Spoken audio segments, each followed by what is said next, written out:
आप है the silent zone पर। मैं हूँ परमिता। नमस्कार। यहाँ पर आप सुनते हैं बेहतरीन कथा व कहानियाँ। आज हम सुनेंगे मालती जोशी की कहानी सापित शैशव। चलिए शुरू करते हैं। दरवाजे की घंटी इतनी जोर से बजी कि क्षण भर को हम सभी सहम गए। मैं समझ गई कि पारोल आई है और खूब भरी हुई आई है। दरवाज़ा खुलते ही वो घर में दाखिल हुई, पर रोज की तरह दनदनाती हुई अपने कमरे में गुम नहीं हुई। रसोई के दरवाजे पर खड़े होकर उसने तीखी आवाज में पूछा, आपने नीलम के यहाँ फोन किया था? हाँ किया था। और सोनल के यहाँ भी? मैंने स्वीकारोक्ति में सिर हिला दिया। क्यों? अब इस क्यों का कोई क्या जवाब दे? इस तरह शहर भर में मुनादी करवाने की क्या जरूरत थी? अब इस सरफिरी लड़की को कोई कैसे समझाए कि लड़की रात के 10-11 बजे तक घर नहीं लौटती तो घबराहट होती ही है। फिर उसकी मेज पर यहाँ वहाँ लिखे नंबरों को घुमाना भी पड़ता है। दरअसल तुम्हारे पापा यहाँ उससे कोई फर्क नहीं पड़ता, उसने कड़कती आवाज में कहा। पापा घर पर रहे या ना रहे, मेरे लिए शहर भर के फोन खड़खड़ाने की कोई जरूरत नहीं है। You have no right and I hate it. आइंदा ख्याल रखे, उसने निर्णायक स्वर में कहा और पैर पटकती हुई अपने कमरे में गुम हो गई। गुस्से से, अपमान से मेरा पूरा शरीर कांप रहा था, पर मैंने बड़ी मुश्किल से अपने को जब्त किया। मुझे मालूम था कि लक्ष्मी रामधन बड़ी उत्सुकता से ये सारा प्रसंग देख रहे हैं। उत्तेजना से उनकी आंखें जैसे फटी जा रही है। वे शायद रात से ही घात लगाए बैठे थे कि अब कुछ अभूतपूर्व होकर रहेगा। एक तो सौतेली माँ का ठप्पा और दूसरा बिटिया का ऐसा घनघोर अपराध। पर मैंने उन्हें निराश ही किया। मैं तो अपनी कोई भी प्रतिक्रिया व्यक्त नहीं करना चाहती थी, पर एकदम चुप्पी लगा जाना भी शायद मेरे हक में अच्छा ना होता। वे लोग इसे कमजोरी ही समझते। इसीलिए बेजारी की मुद्रा बनाकर मैंने कहा, घर में कोई बड़ा बूढ़ा ना रहे तो ऐसा ही होता है।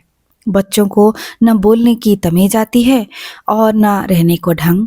अरे बड़ी बूढ़ी थी तो उनकी कौन सुनवाई होती? रामधन बोला। अम्मा जी बेचारी खुद डरी डरी सी रहती। आया ने मार लड़िया कर मुंड पे बिठा लिया था, कुछ कसर थी तो बोर्डिंग में पूरी हो गई। चलो तुम सब्जी छोंको, और कुछ नाश्ता पानी चाहिए हो तो पूछ लो। इन बातों का तो कोई अंत ही नहीं है, मैंने सभा का समापन करते हुए कहा और अपने कमरे में चली आई। सारा दिन मेरी आंखों के सामने उसका वो तमाया चेहरा घूमता रहा।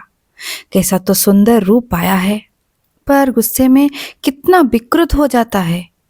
इस लड़की से कैसे पार पाया जाएगा? एक सुव्यवस्थित भविष्य के लालच में मैंने ये कैसा अनचाहा बोझ उठा लिया। नहीं, अनचाहा कहना तो गलत होगा। उस समय तो कितनी ललक थी, कितना उत्साह था। पर अब डॉक्टर कुमार ने कोई बात नहीं छिपाई थी, पहले से आगाह कर दिया था। रजनी जी, मेरे घर में आपको कोई कष्ट नहीं होगा, कोई असुविधा नहीं होगी, इसका मुझे विश्वास है।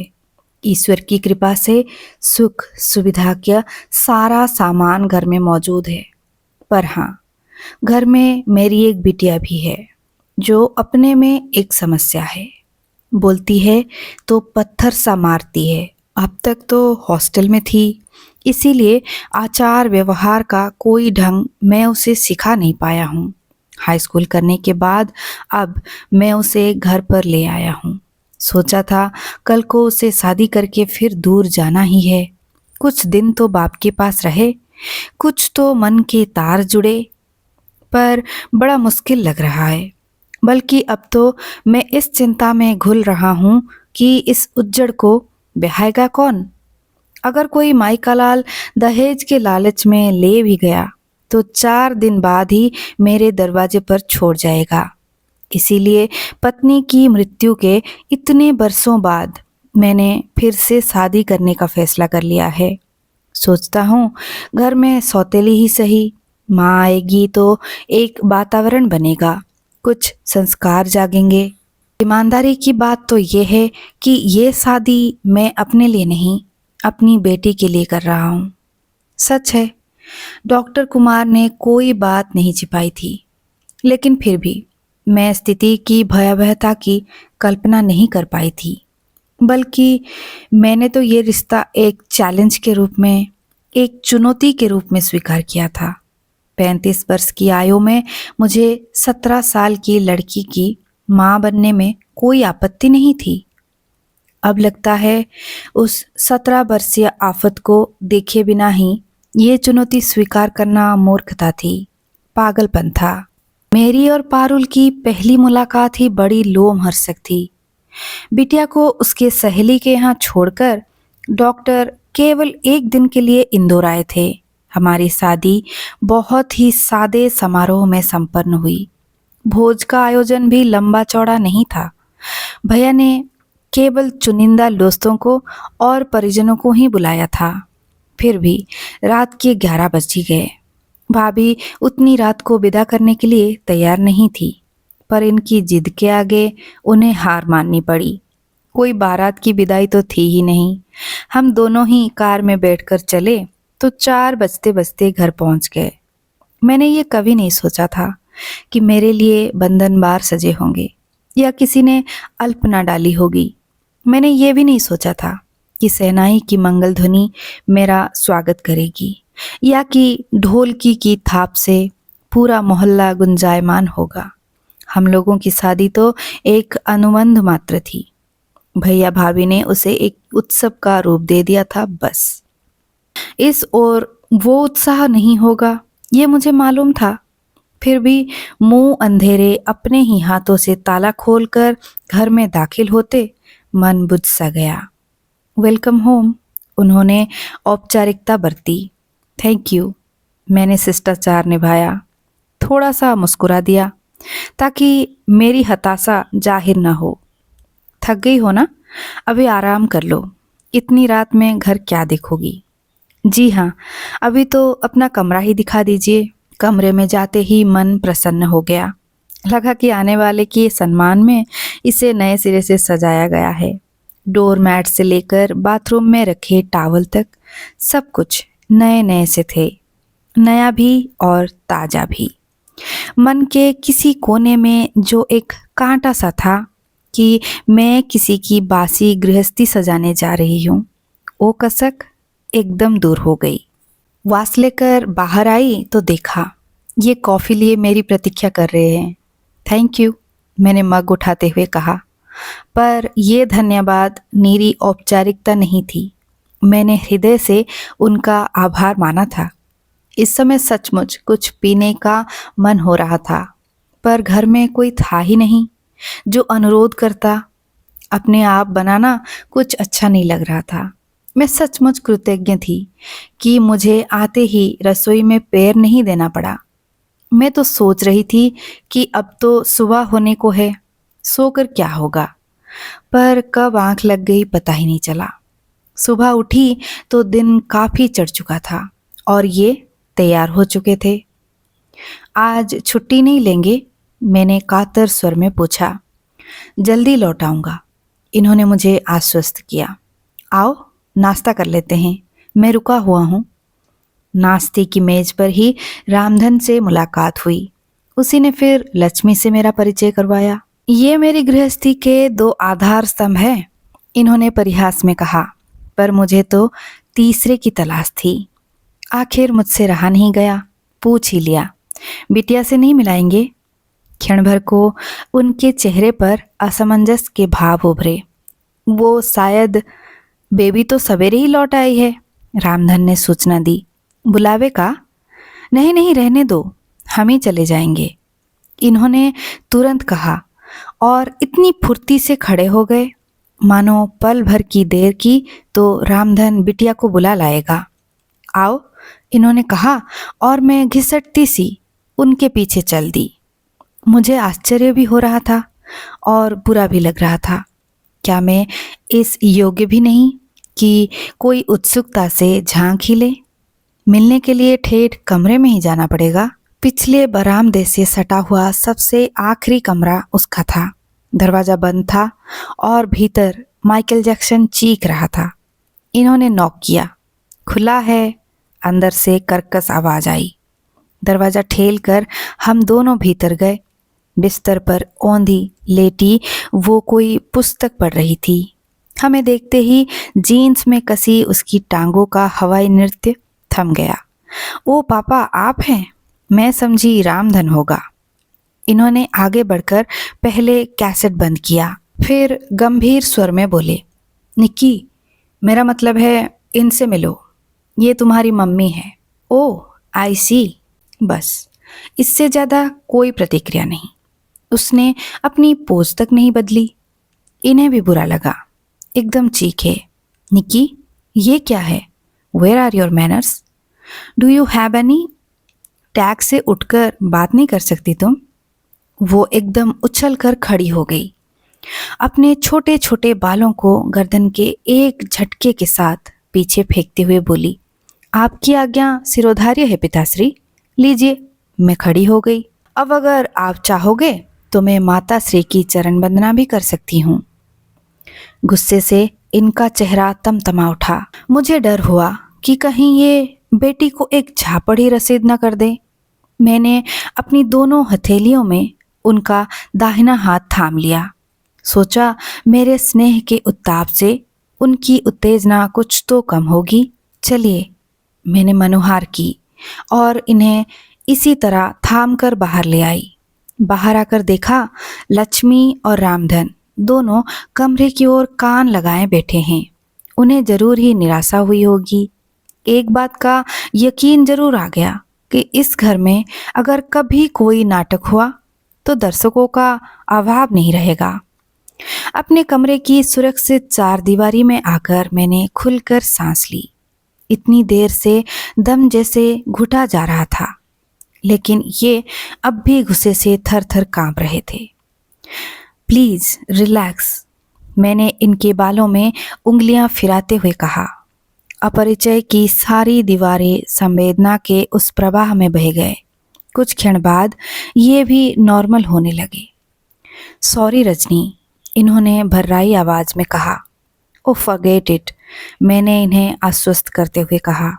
विश्वास कीजिए, मैंने किसी बात का जरा भी बुरा नहीं माना है। आप जरा उस लड़की की ओर से तो सोच कर देखिए। आप एक अनजान औरत को एकदम उसके सामने ले जाकर खड़ा कर देते हैं और कहते हैं ये तुम्हारी माँ है। बताइए, और आप उससे अपेक्षा करते हैं कि वो तमीज से पेश आए, उसकी प्रतिक्रिया एकदम नॉर्मल हो। How can it be possible? देखिए, बच्चे के मन में माँ की एक तस्वीर होती है। वो हर किसी को माँ के रूप में स्वीकार नहीं कर सकता। लेकिन निक्की को तो अपनी माँ याद भी नहीं है। कुल जमा 2 साल की तो थी वो। उससे क्या फर्क पड़ता है? उसने माँ के चित्र तो देखे होंगे। उसी के सहारे उसकी कल्पना ने एक तस्वीर बनाई होगी। क्या पता वो मन ही मन उस तस्वीर को पूजती होगी। आप उससे ये आशा तो नहीं कर सकते हैं कि वो मुझे देखते ही अपनी सारी श्रद्धा, सारा आदर मुझे दे दे। इसमें समय लगता है। बल्कि मेरा तो ये आग्रह भी नहीं है कि वो मुझे मम्मी ही कहे। उसके अंतर्मन से जो संबोधन निकलेगा मेरे लिए वही स्वीकार्य होगा। ये चुप ही बने रहे। सुनिए, मैंने अनुनय भरे स्वर में कहा, आज हमारी शादी का पहला दिन है। क्या मैं आपसे कुछ मांग सकती हूँ? इन्होंने प्रश्नार्थक नज़रों से मुझे देखा। आप निक्की को मेरे सामने या मेरे लिए डांटेंगे नहीं। वो मेरे साथ कैसे भी पेश आए, आप कुछ नहीं कहेंगे। ये मेरी लड़ाई है, इसे मैं अकेले ही लड़ना चाहती हूँ। आप बीच में पड़ेंगे तो मैं ये बाजी निश्चित ही हार जाऊंगी। इसलिए प्लीज़, एज यू प्लीज़। बड़ी देर बाद इन्होंने कहा और उठकर ड्यूटी पर चले गए। कितनी दिलेरी से मैंने ये चुनौती स्वीकार की थी। किस बहादुरी से ऐलान किया था कि ये मेरी लड़ाई है। इसे मैं अकेले ही लड़ूंगी। पर अब लग रहा है कि ये बड़बोलापन मुझे महंगा पड़ रहा है। ये जंग जीतना उतना आसान नहीं है। ये लड़की तो मुझे परछाई भी नहीं छूने देती। इस उठापटक में उसके पिता भी दूर छिटकने लगे हैं। मैंने एक संकल्प लिया था, घर का वातावरण जब तक सहज और सामान्य नहीं हो जाता तब तक हम ना तो किसी रिश्तेदार को आमंत्रित करेंगे, ना स्वयं कहीं जाएंगे। जब भी जाना होगा तीनों साथ जाएंगे। रिश्तेदारों का तो वैसे भी कोई खतरा नहीं था। माँ जी की मृत्यु के बाद मेहमानों का सिलसिला वैसे भी थम गया था। खाली घर में दीवारों से सिर फोड़ने कौन आता। इन्हें भी किसी के यहाँ जाने का या बुलाने का चाव नहीं रह गया था। पर कहीं बाहर जाने के लिए वे अकुला उठे थे। घर में हमेशा एक अव्यक्त तनाव बना रहता, जिससे इनका मन घर से भागने को होता था। यूं तो बिटिया रानी हमारी किसी बात में दखल नहीं देती थी, पर उसकी ये उपेक्षा ही मन पर बोझ बन जाती थी। पर कहीं जाना भी तो आसान नहीं था। हम लोग कहीं पिक्चर या पार्टी में भी जाते तो मेरा मन अपराध बोध से ग्रस्त हो जाता। शहर से दूर जाने का तो सवाल ही नहीं उठता था। निक्की को क्या हर बार सहेली के यहाँ भेजा जा सकता था? उसे ही ये क्या अच्छा लगता? घर पर उसे नौकरों के भरोसे छोड़ना भी तो संभव नहीं था। लोग बाग मखौल नहीं उड़ाएंगे, तुम हर बार उसकी बात बीच में क्यों ले आती हो, ये झल्लाते। लेकिन उसे एकदम नज़रअंदाज भी तो नहीं किया जा सकता। मैं समझाती। आखिर एक दिन मैंने कह ही डाला, आप ही ने तो कहा था कि ये शादी आप सिर्फ बिटिया के लिए कर रहे हैं। हाँ कहा था, ये चीखे। तो क्या इसी बात की सजा दे रही हो मुझे? और फिर 2 दिन तक बच्चों की तरह मुंह फुलाए घूमते रहे। इन्हें इस तरह नाराज करके जिसे मनाने का मैं प्रयत्न कर रही थी, वो मुझे जरा भी लिप नहीं दे रही थी। मेरा हर प्रयास वो विफल कर रही थी। गृह प्रवेश के दूसरे दिन तड़के मेरी आंख खुल गई। श्रीमान जी गहरी नींद में सो रहे थे। सोचा अपने लिए फर्स्ट क्लास चाय बना ली जाए। कल का पूरा दिन मानसिक उफपुहा में और औपचारिकताओं में बीत गया। एक बार भी चाय का मजा नहीं आया। रसोई में जाते हुए देखा निक्की के कमरे की लाइट जल रही है। सोचा दोस्ती के लिए अच्छा मौका है। उसके पिताजी भी साथ में नहीं है। मैंने फटाफट 2 कप चाय बनाई और दरवाजे पर हल्के से नॉक किया। निक्की। दरवाजा इस तेजी के साथ खुला कि मैं सहम कर 2 कदम पीछे हट गई। फिर संभलते हुए मैंने कहा, मैंने तुम्हें डिस्टर्ब तो नहीं किया ना? तुम्हारे कमरे में रोशनी देखी तो सोचा कि सुबह की चाय निक्की के साथ पी जाए। मेरा नाम पारुल है। पापा श्री ने शायद आपको बताया नहीं। ओ सॉरी। अपमान के उस घूंट को किसी तरह पीते हुए मैंने कहा, अच्छा बताओ नाश्ते में क्या लोगी? आज तुम्हारी पसंद का ही नाश्ता बनाते हैं, मेरी चिंता रहने दें। उसने कफ हाथ में लेते हुए कहा, मेरा नाश्ता रामधन बना देगा। आप तो जिनकी सेवा के लिए आई हैं उन्हीं का ख्याल रखें, मेहरबानी होगी। मन हुआ कह दूं, पगली मैं तो तेरे लिए ही इस घर में आई हूँ। तेरे पापा मुझे तेरे लिए ही ब्याह कर लाए हैं। पर वो जिस तरह काट खाने को दौड़ रही थी, वहाँ ऐसी कोमल अनुभूतियों के लिए गुंजाइश ही कहाँ थी। इसके बाद मैंने उसे जब भी पुकारा या जब भी उसका उल्लेख किया, पारुल कहकर ही किया। इन्होंने 1-2 बार कहा भी, अरे मैं तो भूल ही चला था कि इसका नाम पारुल है।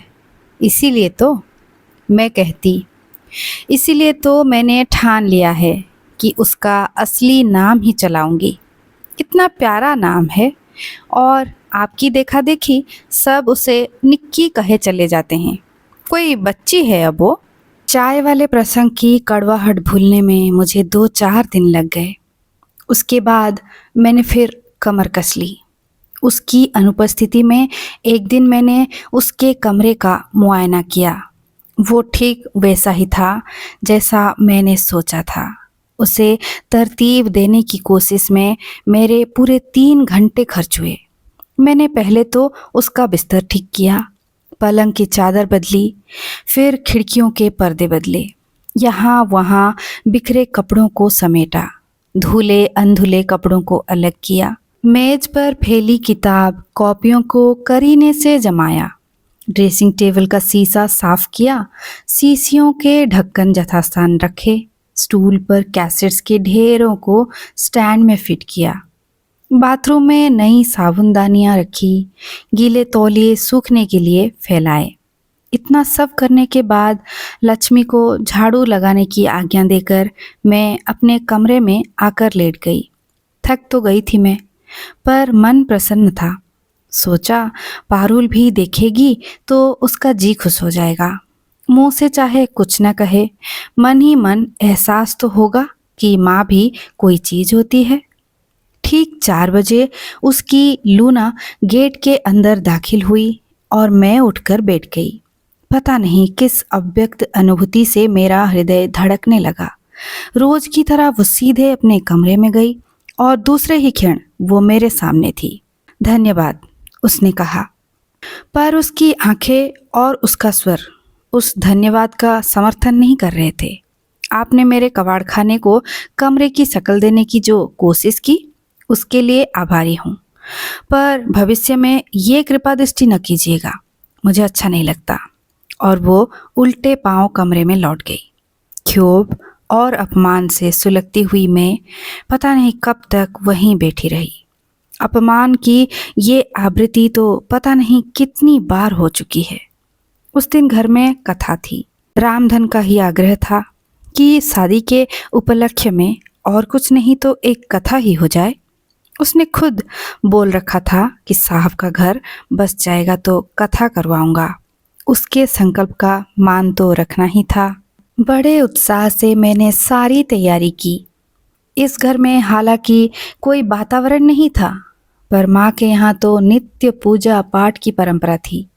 सुबह शाम ठाकुर जी की आरती होती थी। धूप अगरबत्ती की महक से सारा घर सुबासित हो जाता था। मंत्रोच्चार से एक मंगलमय पवित्र वातावरण की सृष्टि होती थी। अपने उस परिवेश को उस दिन के लिए मैंने इस घर में भी जीवित कर लिया।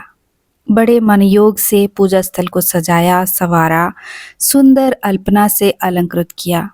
माँ जी की अलमारी से पूजा के सारे उपकरण निकालकर उन्हें चमकाया। बड़े उत्साह से प्रसाद बनाया। विधि विधान से पूजा हुई, कथा बाँची गई। और जब आरती का समय आया, पता नहीं क्यों मुझे दुर्बुद्धि हुई और मैंने लक्ष्मी से कहा, बिटिया को आवाज़ दे दो, आरती हो रही है। बिटिया रानी कमरे में अवतीर्ण हुई, जीन्स और लूजर, उसकी रोज की पोशाक। पर पता नहीं क्यों पंडित जी के सामने जरा संकोच हो आया और जब आरती लेने का समय आया तो मुझसे नहीं रहा गया। बेटे, जूते पहनकर आरती नहीं लेते। बस वो एकदम पलटकर चली गई। ना आरती ली ना प्रसाद लिया। मन एकदम खराब हो गया। मेरे ही अनुरोध पर इन्होंने अपने 1-2 मित्रों को सपरिवार खाने पर बुला लिया था। सोचा था जरा उत्सव का वातावरण हो जाएगा, पर उल्टे मातमी सन्नाटा सा छाया रहा। अजीब सा आलम था। मैं उस पर अपना पूरा स्नेह उड़ेल देने को बेचैन थी।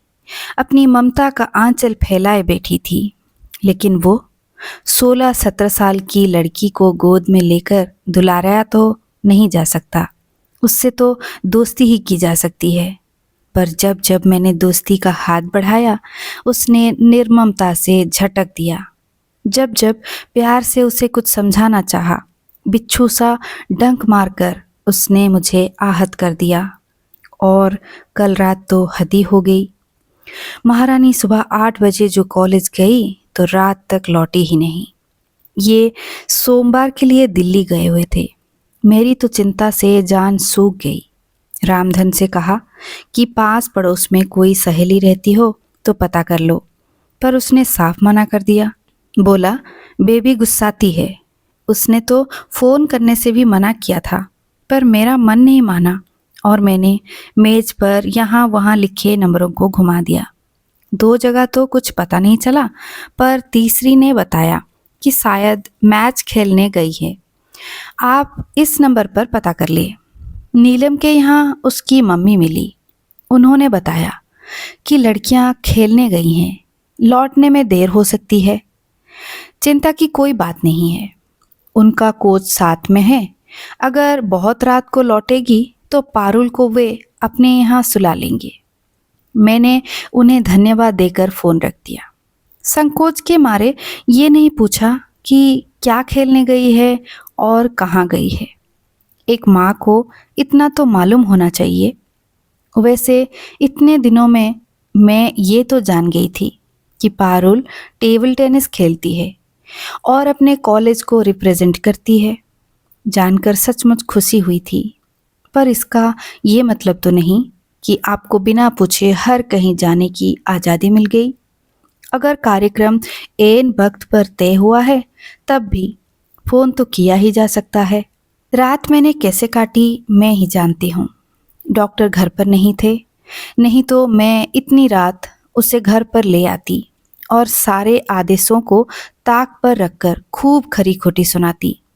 सोचा तो यही था कि सुबह जैसे ही वो घर में दाखिल होगी उसे खूब आड़े हाथों लूंगी, लेकिन ये तो हुआ नहीं। उल्टे वही मुझ पर बरस कर चली गई और मैं बस चुपचाप सुनती रही। रात को ये दिल्ली से लौटे तो मैंने उन्हें सारा किस्सा सुनाया, पर इन्होंने कोई प्रतिक्रिया व्यक्त नहीं की। उल्टे बड़े लापरवाह ढंग से बोले, हाँ नीलम के यहाँ रह गई होगी, उसकी बड़ी पक्की सहेली है। मुझे बहुत ताव आया। एक मैं ही बेवकूफ़ हूँ जो रात भर जागती रही, दिन भर सुलगती रही। जिनकी बेटी है उन्हें तो कोई चिंता ही नहीं है। फिर अपने पर ही शर्म हो आई। बेटी क्या सिर्फ उन्हीं की है? मैंने तो डॉक्टर कुमार को उनके पूरे परिवेश के साथ स्वीकार किया है। फिर क्या मेरी कोई जिम्मेदारी नहीं? बाप की नज़रें जिन्हें पकड़ नहीं पाती, माँ की नज़रें क्या उन खतरों से गाफिल रह सकती है? सुबह फिर मैंने एक निश्चय कर लिया था। पतिदेव को रोज की तरह चाय नाश्ता देकर हॉस्पिटल भेज देने के बाद मैं फुर्सत में थी। पारुल कॉलेज के लिए तैयार हो रही थी। लक्ष्मी अभी आई नहीं थी। रामधन रसोई में अंडा फेंट रहा था। मैंने एक लंबी लिस्ट और पैसे पकड़ाते हुए उससे कहा, काका जरा बाजार का चक्कर लगाना होगा, तुम्हारे साहब लंबी चौड़ी फरमाइश कर गए हैं। अरे उनको फरमाश का मौका तो अब लगा है। अब तक तो जो कच्ची पक्की बन गई सो खा लेते थे। वही तो सोचती हूँ कुछ तो उनकी पसंद का बना लूँ। आप झटपट सामान ला दो, आबे हाल जाते हैं। बिटिया का नाश्ता बना दे। वो तो मैं बना लूँगी, कहकर मैंने तुरंत गैस चलाकर फ्राइंग पैन चढ़ा दिया। अब अंडे का कटोरा मेरे हवाले करने के सिवा उसके पास कोई चारा ही नहीं रहा। बेचारा चुपचाप झोला उठाकर चला गया। अब मैदान साफ था। धावा बोलने का यही सुनहरा मौका था। मत चुको चौहान, मैंने अपने आप से कहा और इष्टदेव का जाप करते हुए दरवाजे पर नॉक किया। खुला है, वो हमेशा की तरह चीखी। नाश्ते की सजी हुई ट्रे लेकर मैंने कमरे में प्रवेश किया। वो ड्रेसिंग टेबल के सामने खड़ी थी। शीशे में मेरा प्रतिबिंब देखते ही चौंक पड़ी। आप? हाँ। नाश्ते की ट्रे छोटी टेबल पर रखते हुए मैंने सहज स्वर में कहा, रामधन जरा जरूरी काम से बाजार गया है। मैंने आमलेट बनाने की कोशिश की है, देखना जरा ठीक से बना तो है ना? वो तुनक कर बोली, आपने क्यों तकलीफ की? मैंने आपसे 1000 बार कहा है कि मुझे याद है, मैंने उसे टोकते हुए कहा। पर वो क्या है बिटिया रानी की तुम्हारी बदकिस्मती से तुम्हारे पापा मुझे ब्याह कर लाए हैं। इस रिश्ते से अब घर के हर कमरे पर मेरा हक हो जाता है और घर के हर सदस्य की भूख प्यास देखना मेरा फर्ज बन जाता है। वो चकित थी। मुझे आतंकित करने का उसका प्रयास व्यर्थ हो गया था। खींच कर बोली, आखिर आप कहना क्या चाहती हैं? बताती हूँ, मैंने इत्मीनान से पलंग पर बैठते हुए कहा, क्योंकि जो बात मैं कहने के लिए आई हूँ उसे कहे बिना तो मैं यहाँ से जाऊंगी नहीं। मुझे मालूम है कि तुम्हें मेरा कमरे में आना जरा भी अच्छा नहीं लगता, इसीलिए भलाई इसी में है कि तुम मुझे शांति से सुन लो। ताकि तुम्हें भी जल्दी छुटकारा मिले और मैं भी अपना काम देखूं। क्षोभ, आश्चर्य और हताशा के मिले जुले भाव चेहरे पर लिए वो सामने वाली कुर्सी पर धम्म से बैठ गई। बोलिए, ये हुई ना बात। तो अब सुनो, कल तुम गुस्से में थी। मैं भी नौकरों के सामने तमाशा नहीं करना चाहती थी, लेकिन आज एक बात ध्यान से सुन लो। जब भी तुम्हें कहीं बाहर जाना हो या आने में देरी की संभावना हो, घर पर बताकर जाया करो। अगर समय पर प्रोग्राम बने तो फोन कर दिया करो। परसों वाला किस्सा दोबारा रिपीट ना हो। यह आपका हुक्म है, ऐसा ही समझ लो। मैं ऐसे हुक्म मानने की आदी नहीं हूँ। मानना पड़ता है पारुल, तुम तो हॉस्टल में रह चुकी हो, जानती हो वहाँ भी एक डिसिप्लिन होता है। फिर ये तो घर है। घर है तभी तो, यहाँ तो आज़ादी से रहने दीजिए। आज़ादी का मतलब स्वच्छंदता नहीं होता बेटे। घर में तो अनुशासन बेहद जरूरी है। हॉस्टल में तो एक वार्डन होता है, परंतु घर में तो हम स्वयं ही अपने नियामक होते हैं। क्यों? घर में आप हैं तो, उसने चिढ़कर कहा। आप तो घर को जेल बनाकर रख देंगी। जेल? और क्या? कौन सी कसर छोड़ी है आपने? जेल से भागे हुए कैदी की तरह ही तो मेरा पीछा किया है। पता नहीं कितनों को फोन किया था उस रात। इससे तो अच्छा था पुलिस में रिपोर्ट दर्ज करा देती। उफ, मुझे तो अपने फ्रेंड्स के सामने आंखें उठाते शर्म आ रही थी। कहते कहते सचमुच वो रुआं सी हो आई थी। कमाल है पारुल, तुम्हें इसलिए शर्म आ रही है कि हमने तुम्हारी खोज खबर ली, तुम्हारा पता ठिकाना जानने की कोशिश की। अगर हम तुम्हारी ओर से लापरवाह होकर बैठ जाते तो तुम्हें अच्छा लगता? इससे क्या तुम्हारी इज्जत बढ़ जाती? नहीं बेटे, इससे इज्जत बढ़ती नहीं, घटती है। शर्म की बात ये नहीं है कि घर पर किसी को तुम्हारी फिक्र नहीं है। शर्म की बात तो तब होती जब तुम दिन भर गायब रहती और कोई तुम्हें तलाश न करता। तुम इतनी फालतू नहीं हो पारुल, तुम इस घर की लाडली बिटिया हो। अच्छा, खैर अब नाश्ता कर लो। बाकी की कहानी सुनेंगे पार्ट 2 में। आप सुनते रहिए द साइलेंट जोन। विदाई।